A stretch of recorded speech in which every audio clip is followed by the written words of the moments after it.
सुन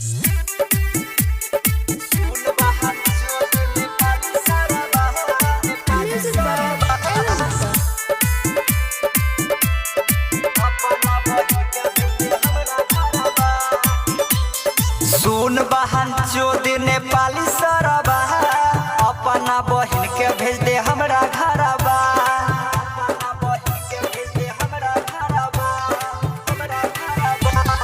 सुन बहन चोद नेपाली सरबा अपना बहिन के भेज दे हमरा घरबा। बुझने नेपाल हई हबे बिहार तोहरा बहिन के हम लागब भतार। एक ही रात में लगा देब बुखार होला पावरफुल बिहारी हथियार। बुझने नेपाल हई हबे बिहार तोहरा बहिन के हम लागब भतार।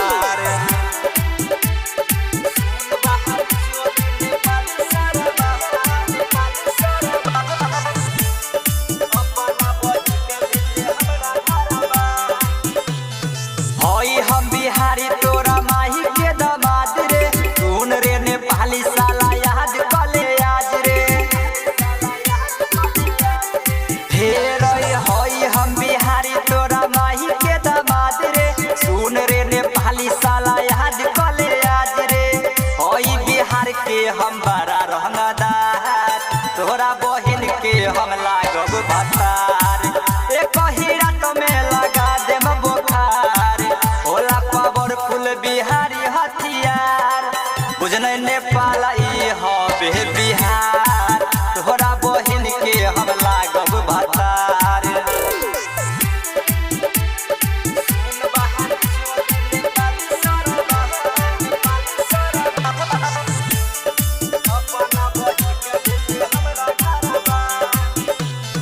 हबे नेपाली बेटा रहले औकात में पहल दिन त मोहर देवे अबे जहिया हाथ में।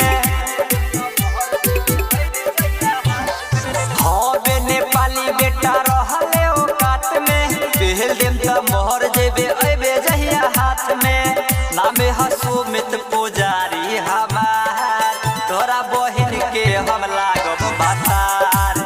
चले नेपाल में रंगदारी हमार होला पावरफुल बिहारी हथियार। बुझने नेपाल हई हबे बिहार तोहरा बहिन के हम लागब भतार। सुन रे नेपाली सार Pushpa digital recording studio Delhi.